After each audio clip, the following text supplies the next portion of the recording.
وہ تو کل رات کو پورے پاکستان کو پتہ چل گیا ہے کہ لیول پلینگ فیلڈ اب کوئی نہیں ہے. دیکھیں لیول پلینگ فیلڈ پہ میں اس لیے کہہ رہا ہوں کہ مسلم لیگ نون ہے کیونکہ مسلم لیگ نون اور قاضی فائز عیسیٰ صاحب وہ ایک ہی ویو لینتھ پہ ہیں, ایک ہی پیج. فیصل واڈا نے فائز عیسیٰ کے فیصلے کا اعلان 1 مہینہ پہلے کر دیا. میں سمجھتا ہوں کہ لیول پلینگ فیلڈ جو ہے وہ صرف ایک پارٹی کے پاس ہے, جو آپ سب کو پتہ ہے. جس شہر میں ہم بیٹھے ہوئے ہیں اس شہر میں اس پارٹی کی لیڈرشپ بیٹھی ہوئی ہے اور وہ ہے مسلم لیگ نون, اس کے پاس ہے لیول پلینگ فیلڈ. آپ دیکھ لیں.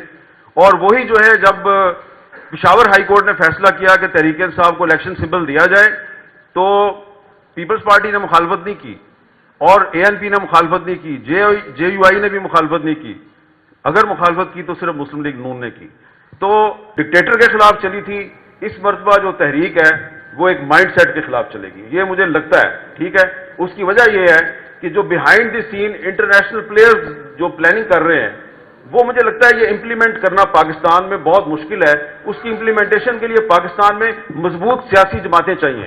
سیاسی جماعتیں اتنی مضبوط ہیں نہیں ہیں, تو جو سیاسی جماعتیں جو ہیں وہ اپنا سب کچھ داؤ پہ لگا کے صرف پاور حاصل کرنے کے چکر میں پڑی ہوئی ہیں. میرا خیال ہے اپنے پاؤں پہ وہ کلاڑی مارنے جا رہی ہیں اور آپ کو 6 مہینے کے اندر اندر 8 اگست 2024 تک پتہ چل جائے گا کہ یہ انہوں نے بہت ہی بڑا بلنڈر مارا ہے. لیول پلینگ فیلڈ پہ میں اس لیے کہہ رہا ہوں کہ مسلم لیگ نون ہے کیونکہ مسلم لیگ نون اور قاضی فائز عیسیٰ صاحب وہ ایک ہی ویو لینتھ پہ ہیں, ایک ہی پیج پہ ہیں. جی میر صاحب, لیول پلینگ فیلڈ کیا ہے؟ کس جانور کا نام ہے اور کس کی وہ اس وقت اس پہ کس کے پاس ہے؟ وہ جانور کس کے پاس ہے؟ وہ تو کل رات کو پورے پاکستان کو پتہ چل گیا ہے کہ لیول پلینگ فیلڈ اب کوئی نہیں ہے. دیکھیں عوامی نیشنل پارٹی نے الیکشن نہیں کرا, جرمانہ ہوا اور کہا گیا کہ آپ ٹھیک ہے لالٹین کے نشان پہ لڑنا چاہتے ہیں آپ لڑیں اور 20,000 روپے کا جرمانہ ادا کریں اور جائیں. وہ کیس بالکل فرق ہے اگر آپ نے پڑھا ہے تو.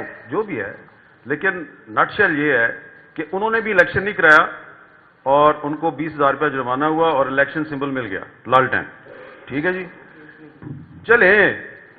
لیکن پاکستان تحریک انصاف جو ہے اس کی مخاصمت جسٹس قاضی فائز عیسیٰ کے ساتھ ڈھکی چھپی نہیں ہے. پہلی بات تو یہ ہے کہ قاضی فائز عیسیٰ صاحب کو یہ کیس سننا ہی نہیں چاہیے تھا, اس لیے کہ ان کے اوپر عمران خان کے دور میں ریفرنس دائر ہوا جو کہ غلط ہوا تھا اور میں نے تو اس وقت بھی اس کی مخالفت کی تھی. لہذا ان کو چاہیے تھا کہ اگر ان کا ایک مخاصمت ہے ایک پارٹی کے ساتھ تو وہ نہ سنتے, لیکن انہوں نے سنا اور سن کے جو انہوں نے فیصلہ دیا وہ مختلف ہے. جو اے این پی کے ساتھ جو لیول پلینگ فیلڈ دی گئی وہ تحریک انصاف کو نہیں دی گئی. آپ کو اچھا لگے یا برا لگے, تو میں سمجھتا ہوں کہ لیول پلینگ فیلڈ جو ہے وہ صرف ایک پارٹی کے پاس ہے, جو آپ سب کو پتہ ہے. جس شہر میں ہم بیٹھے ہوئے ہیں اس شہر میں اس پارٹی کی لیڈرشپ بیٹھی ہوئی ہے اور وہ ہے مسلم لیگ نون, اس کے پاس ہے لیول پلینگ فیلڈ. آپ دیکھ لیں. اور وہی جو ہے جب پشاور ہائی کورٹ نے فیصلہ کیا کہ تحریک انصاف کو الیکشن سمبل دیا جائے تو پیپلز پارٹی نے مخالفت نہیں کی اور اے این پی نے مخالفت نہیں کی, جے یو آئی نے بھی مخالفت نہیں کی. اگر مخالفت کی تو صرف مسلم لیگ نون نے کی. تو لیول پلینگ فیلڈ پہ میں اس لیے کہہ رہا ہوں کہ مسلم لیگ نون ہے کیونکہ مسلم لیگ نون اور قاضی فائز عیسیٰ صاحب وہ ایک ہی ویو لینتھ پہ ہیں, ایک ہی پیج پہ ہیں, اس لیے ان کے پاس لیول پلینگ فیلڈ ہے. جو آپ بات کر رہے ہیں کہ اس پہ پیپلز پارٹی نے مخالفت نہیں کی تو وہ تو انڈرسٹینڈیبل ہے. جنگی پنجاب میں ساری جو ہے وہ نون لیگ اور اس کی ہے پی ٹی آئی کی ہے. اور دوسری بات یہ ہے کہ آپ جو کہہ رہے ہیں کہ آج لیول پلینگ فیلڈ ہے, تو میں نے تو اس میں کوشچن میں بھی یہی کہا تھا کہ کیا یہ دو چیزیں اوور ٹرن کر کے جو اب 10 سال کا جو آپ کا وہ چل رہا ہے جو ان کی فیلڈ جو کی گئی تھی ان ایون, آپ کا خیال ہے 2-3 یہ ورڈکٹس اوور ٹرن کر کے کھول کے وہ ساری فیلڈ دوبارہ سے لیول کی جا سکتی ہے؟ دیکھیں بات یہ ہے کہ جب جسٹس ثاقب نثار صاحب نے 2018 میں نون لیگ سے شیر کا نشان چھینا تو ہم نے کہا یہ غلط ہو رہا ہے. ٹھیک ہے, جب عمران خان نے قاضی فائز عیسیٰ پہ ریفرنس دائر کیا ہم نے کہا غلط ہو رہا ہے. تو اب میرے سے یہ ایکسپیکٹ نہ کریں کہ جو قاضی فائز عیسیٰ نے کل رات کو کیا ہے تو کیونکہ میں نے ماضی میں اس کی حمایت کیا تو نہیں، میں کہہ دوں گا کی بات کری نہیں، میں کہہ دوں گا کہ نہیں نہیں نہیں انہوں نے بالکل صحیح کیا کیونکہ میں پہلے بھی اس کی حمایت کرتا رہا ہوں. بالکل غلط کیا ہے اور ان کو یہ ریفرنس نہیں سننا چاہیے. نہیں نہیں، میں آپ میسا میرا سوال میں نے فیصلے کی نہیں بات کی، اس پہ تو ایک اوپینین ہے نا. کچھ لوگ صبح سے کہہ رہے تھے، 2 دن سے جو لائیو پروسیڈنگ ہو رہی تھی اس پہ کامنٹس آ رہے تھے کہ دیکھیں گے ان کی ٹیم دیکھیں. فیصل واڈا نے فائز عیسیٰ کے فیصلے کا اعلان 1 مہینہ پہلے کر دیا. اینگل میں آپ کو دینے لگی. یہ ایک آپ کا یہ بھی کہہ رہے ہیں کہ چارٹر آف ڈیموکریسی ہونا چاہیے اور اس طرح سے یہ فارورڈ ہے. ایک آپ کا 2018 کا انٹرویو چل رہا ہے اس وقت محیط پیرزادہ کے ساتھ، جب یہ ہو رہا تھا پولیٹیکل انجینئرنگ اس وقت کی ہو رہی تھی، تو اس پہ آپ نے کہا کہ بہت برا ہو رہا ہے، بڑا غلط ہو رہا ہے، نہیں ہونا چاہیے. مگر جس طرح سے نواز شریف نے فوج کو کرنے کی کوشش کی ہے، ہماری ابھی یہ اتنی مضبوط نہیں ہے جمہوریت کہ اس وقت ایسی چیز کر سکیں، اس لیے یہ ہونا تھا ایون دو نہیں ہونا چاہیے. تو آپ کا کیا خیال ہے اس وقت یہ جمہوریت اتنی مضبوط ہو گئی ہے کہ آپ کا خیال ہے کہ جو یہ وہ اسٹیبلشمنٹ کے ساتھ سین کیا پورے دانت سب کچھ ہی پھنسا لیا ہے، یہ ممکن ہے کہ یہ سب کچھ کیے ہوتے ہوئے یہ نہ ہو جو ہو رہا ہے؟ میں آپ کے ورڈ ریپیٹ کر رہی ہوں. دیکھیں 2018 کے اور 2024 کے حالات میں کافی فرق ہو گیا ہے. سب سے بڑا فرق یہ ہے کہ 2018 میں جب جو کچھ بھی ہو رہا تھا تو اس کے خلاف ایک تو پبلک میں اتنی اویئرنیس نہیں تھی، اور ہمیں عوام میں جب جاتے تھے تو اتنی مزاحمت نظر نہیں آتی تھی.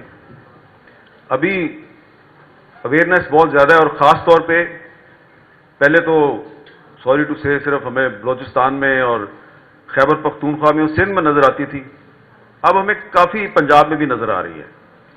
تو یہ جو پنجاب میں ایک اویئرنیس آہستہ آہستہ پیدا ہو رہی ہے کہ یہاں پہ بھی اب لوگ کہتے ہیں کہ آئین اور قانون کی بالادستی ہونی چاہیے. یہاں پہ بھی بہت سے اسٹوڈنٹس کو اور انٹلیکچوئلس کو پتہ چل گیا کہ آئین پاکستان میں ایک آرٹیکل 244 بھی ہے جو کہتا ہے کہ فوج کو سیاست میں مداخلت نہیں کرنی چاہیے. جب ہم کہتے تھے آرٹیکل 244 پہ عمل درآمد ہونا چاہیے تو کہتے تھے یہ تو غدار ہیں. ٹھیک ہے، تو یہ جو اویئرنیس آئی ہے یہ ایک امید کی کرن ہے. اور دوسری بات یہ ہے کہ ابھی تک ہماری ساری ڈسکشن جو ہے وہ داخلی سیاست کے حوالے سے، ڈومیسٹک پالیٹکس کے حوالے سے. ہم یہ نہیں دیکھ رہے کہ پاکستان میں اس وقت جو کچھ ہو رہا ہے اس کے پیچھے انٹرنیشنل جو پلیئرز ہیں ان کے کیا کیا مفادات ہیں اور ان کا کیا کردار ہے.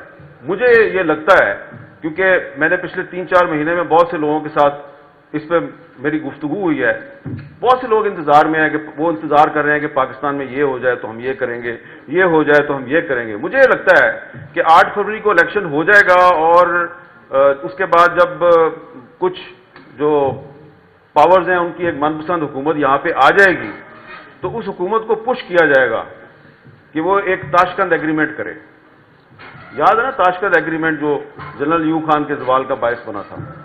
وہ تاشقند ایگریمنٹ جو ہے مجھے لگتا ہے وہ پاکستان کی پبلک اس کو سپورٹ نہیں کرے گی، اور اس تاشقند ایگریمنٹ کے خلاف تقریباً تمام پولیٹیکل پارٹیز جو ہیں 1-2 کے سوا وہ متحد ہو جائیں گی، اور ویسی ہی تحریک چلے گی اگر جیسی کہ 60s میں ایوب خان کے خلاف چلی تھی. وہ ایک ڈکٹیٹر کے خلاف چلی تھی، اس مرتبہ جو تحریک ہے وہ ایک مائنڈ سیٹ کے خلاف چلے گی، یہ مجھے لگتا ہے. ٹھیک ہے، اس کی وجہ یہ ہے کہ جو behind the scene international players جو پلاننگ کر رہے ہیں وہ مجھے لگتا ہے یہ امپلیمنٹ کرنا پاکستان میں بہت مشکل ہے. اس کی امپلیمنٹیشن کے لیے پاکستان میں مضبوط سیاسی جماعتیں چاہیے. سیاسی جماعتیں اتنی مضبوط ہیں نہیں ہیں، تو جو سیاسی جماعتیں جو ہیں وہ اپنا سب کچھ داؤ پہ لگا کے صرف پاور حاصل کرنے کے چکر میں پڑی ہوئی ہیں. میرا خیال ہے اپنے پاؤں پہ وہ کلاڑی مارنے جا رہی ہیں، اور آپ کو 6 مہینے کے اندر اندر 8 اگست 2024 تک پتہ چل جائے گا کہ یہ انہوں نے بہت ہی بڑا بلنڈر مارا ہے.